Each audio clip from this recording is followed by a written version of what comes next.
નમસ્કાર વિદ્યાર્થી મિત્રો, કેમ છો બધા? મજામાં છો ને? સરસ, વેરી ગુડ. વિદ્યાર્થી મિત્રો, આજે આપણે ધોરણ 7ની અંદર વિષય ગણિત પ્રકરણ નંબર 11 પરિમિતિ અને ક્ષેત્રફળની આપણે વાત કરવાની છે. અગાઉ આપણે વર્તુળના પરિઘ આધારિત ઉદાહરણ છે એની ચર્ચા કરી હતી, એનું સૂત્ર છે એની પણ ચર્ચા કરી હતી. આજે આપણે એના પછીના જે ઉદાહરણ છે કે ઉદાહરણ નંબર 14ની આપણે વાત કરવાની છે. તો એ ઉદાહરણ 14 જોઈએ. ઉદાહરણ 14ની અંદર રકમ એવી છે કે 14 સેન્ટીમીટર ત્રિજ્યા એક વર્તુળાકાર નળીની ત્રિજ્યા 10 સેન્ટીમીટર છે. વર્તુળાકાર નળી છે, નળીની ત્રિજ્યા આપણને 10 સેન્ટીમીટર આપેલી છે. તો એ આપણે લખી લઈએ કે નળીની ત્રિજ્યા r બરાબર 10 સેન્ટીમીટર. બરાબર. હવે એની આસપાસ એક વીંટાળવા માટે કેટલી લંબાઈની પટ્ટી જોઈશે? એની આસપાસ એકવાર પટ્ટી વીંટાળવાની છે, તો કેટલી લંબાઈની પટ્ટી જોઈશે? તો આપણે એના પરિઘ જેટલી એની પટ્ટી જોઈએ. તો આપણે સૌથી પહેલાં આ જે નળી છે એ નળીની ત્રિજ્યા ઉપરથી એનો પરિઘ શોધવાનો છે અને પાઈ બરાબર 3.14 લેવાના આપણને કીધા છે. તો નળીનો પરિઘ બરાબર 2πr. આપણું સૂત્ર કયું છે? 2πr. બરાબર. હવે અહીંયા કિંમતો મૂકી દઈએ. ચલો, 2 ગુણ્યા પાઈની કિંમત છે એ 3.14, આપણે 3.14 મૂકી દઈએ. r છે એ આપણે 10 સેન્ટીમીટર આપણને આપેલો છે, આપણે 10 લઈ લીધો. ચલો, 2 ગુણ્યા 3.14 છે એને આપણે દશાંશમાંથી દૂર કરીએ એટલે 314ના છેદમાં 100 થઈ જશે અને એને ગુણ્યા 10. આ એક મીંડું શું થશે? ઉડી જશે. બાકી જે વધે એનો છેદ આપણે નથી ઉડાડવો, પણ સૌથી પહેલાં આપણે 314 ગુણ્યા 2 કરવાના છે એટલે 628 અને એના છેદમાં આપણને 10 મળે છે. બરાબર. હવે નીચે 10 છે એટલે એક દશાંશ સ્થળ છે આપણે ડાબી બાજુએ ખસવું પડે એટલે અહીંયા દશાંશ સ્થળ આપણે બાજુ ખસીએ એટલે 62.8 સેન્ટીમીટર એનો પરિઘ થશે. તો આપણે જરૂરી પટ્ટીની લંબાઈ 62.8 સેન્ટીમીટર આપણે લખી શકીએ. તો જરૂરી પટ્ટીની લંબાઈ 62.8 સેન્ટીમીટર થાય. તો આ રીતે આપણે દાખલો ગણી શકાય છે. ત્યાર પછી આપણે એના પછીનું ઉદાહરણ છે ઉદાહરણ નંબર 15, એની આપણે વાત કરી લઈએ. ઉદાહરણ 15ની રકમ છે કે અહીં આપણે ચોરસની દરેક બાજુ પરના અર્ધવર્તુળનો પરિઘ શોધવા જરૂરી છે. બરાબર. તો આકૃતિમાં દર્શાવ્યા પ્રમાણે આપણને પરિમિતિ શોધવાની છે. આકૃતિ આપણને આ રીતે આપેલી છે.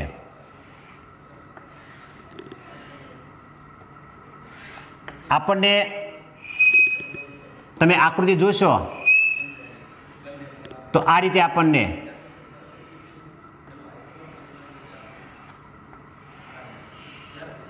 આકૃતિ આપી છે. એનું માપ પણ આપેલું છે 14 સેન્ટીમીટર. આ જે માપ છે એ 14 સેન્ટીમીટર છે, આ પણ માપ છે એ 14 સેન્ટીમીટર છે. એટલે બંને માપ આપણને 14 સેન્ટીમીટર આપેલા છે. આની પરિમિતિ શોધવાની છે. બરાબર. આનું આપણે શું શોધવાનું છે? પરિમિતિ. તો વિદ્યાર્થી મિત્રો, પરિમિતિ એટલે આપણે સમજીએ કે ભાઈ હું અહીંથી ચાલવાનું શરૂ કરીશ તો અહીંથી લઈ આમ શરૂ કરવાનું છે. આપણે અહીં આવીશ, અહીંથી પાછો આ બાજુ અને અહીંથી પાછો આટલે પહોંચીશ એટલે એ પરિમિતિ થશે. એક ચક્ર પૂર્ણ કરું એટલે. તો અહીંયા તમે જોઈ શકો છો કે આ 14 સેન્ટીમીટર વ્યાસ આપેલો છે. આ જે અર્ધવર્તુળ છે એ અર્ધવર્તુળને આપણે વર્તુળ કરી દઈએ આખો એટલે એનો પરિઘ એનો વ્યાસ થશે. એટલે વ્યાસ આપણને આપેલો છે એટલે કે વ્યાસ d બરાબર આપણને 14 સેન્ટીમીટર છે. અને વિદ્યાર્થી મિત્રો, ખાસ અહીંયા એ મહત્વની બાબત છે કે આ જે વ્યાસ આપ્યો છે એ બધા માટે એક સરખો છે. આ બધા જ અર્ધવર્તુળનો વ્યાસ કેવો છે? સરખો છે. બરાબર. એટલે બધાનો જે આપણે જે શોધવાનો છે અર્ધ પરિઘ છે, વર્તુળનો આપણે અર્ધ પરિઘ શોધવો પડે અને દરેકે દરેકનો અર્ધ પરિઘ છે એ સરખો જોવા મળશે. તમે આનો અર્ધવર્તુળનો પરિઘ શોધો, આનો અર્ધવર્તુળનો પરિઘ શોધો કે આનો અર્ધવર્તુળનો શોધો કે આનો, ચારેનો શોધો, ચારે ચારના અર્ધવર્તુળના પરિઘ છે એ સમાન જોવા મળે છે. એટલે આપણે સૌથી પહેલાં એક અર્ધવર્તુળનો પરિઘ શોધીશું, પછી એને ગુણ્યા 4 કરી દઈએ એટલે આપણને આ જે આકૃતિ છે એની પરિમિતિ મળશે. તો વિદ્યાર્થી મિત્રો ખાસ તો આપણે વ્યાસ આપેલો છે ડી, વ્યાસ આપ્યો છે એના આધારે આપણે અર્ધવર્તુળના પરિઘનું સૂત્ર, પહેલાં તો વર્તુળના પરિઘનું સૂત્ર આપણે જોઈએ કે પાઈ ગુણ્યા ડી અને એને ભાગ્યા 2 આપણે કરવા પડે, બરાબર ને?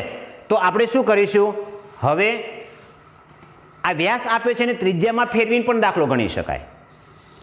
તમે પાઈ વર્તુળનો પરિઘ બરાબર પાઈ ડી લઈને પણ ગણતરી કરી શકો. અને ત્રિજ્યાના આધારે, તો ત્રિજ્યા આપણે શોધવી હોય તો શું કરીશું, ચલો ત્રિજ્યાના આધારે શોધીએ.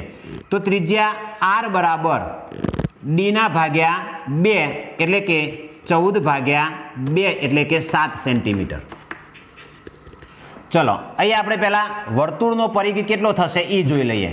તો વર્તુળનો પરિઘ 2 પાઈ આર, તો અર્ધવર્તુળનો આનાથી અડધો થાય. આ વર્તુળનો છે, આપણે અર્ધવર્તુળનો જોવાનો છે એટલે 2 વડે ભાગવાના, 2 વડે ભાગાકાર કરીશું એટલે 2 ઉડી જશે. તો અહીંયા અર્ધવર્તુળનો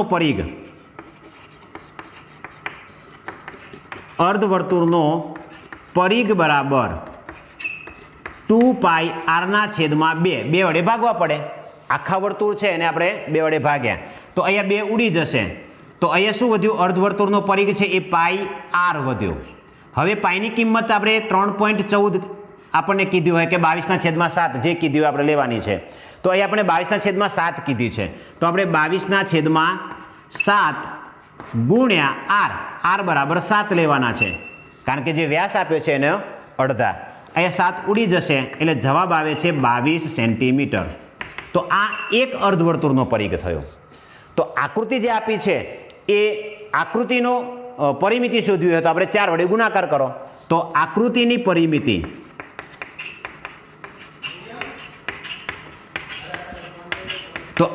પરિમિતિ બરાબર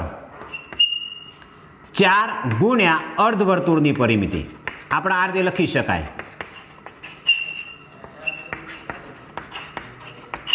તો ચલો 4 ગુણ્યા અર્ધવર્તુળની પરિમિતિ આપણે શોધી કેટલી, 22.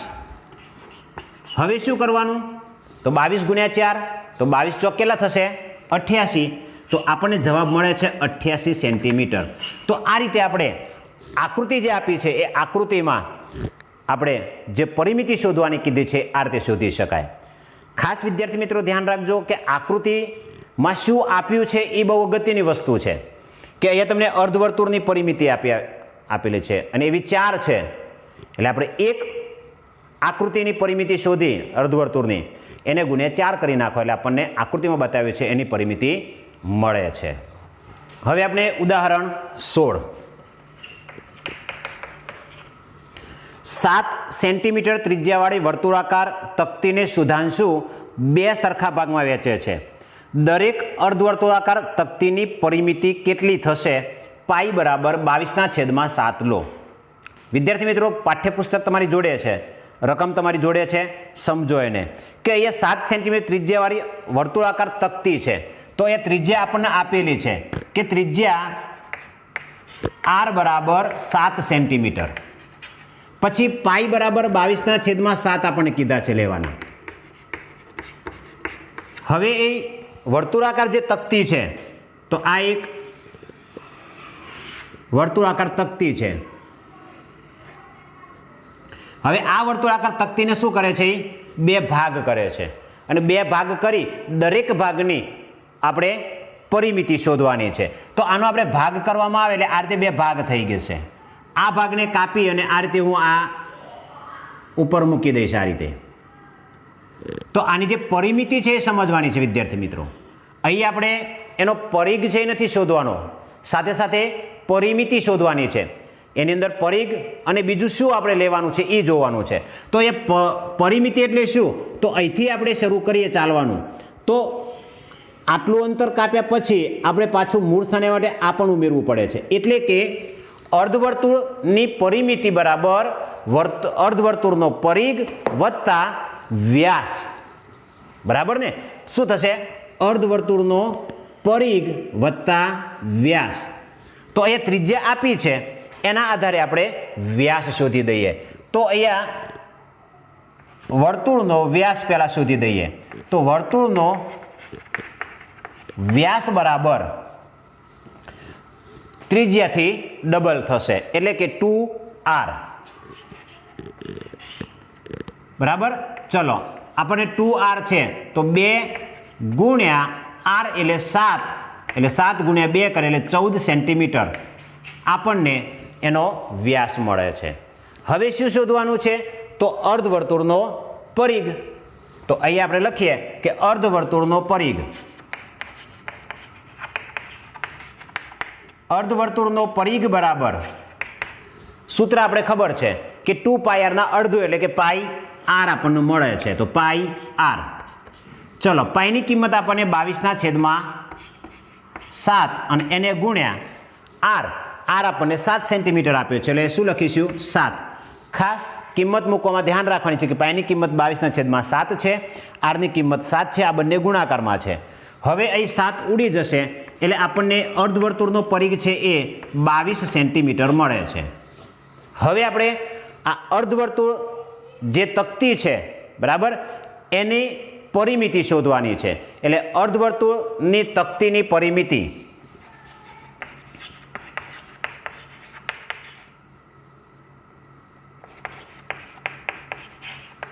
તો અર્ધવર્તુળ તકતીની પરિમિતિ બરાબર શું થશે? તો અર્ધવર્તુળનો પરિઘ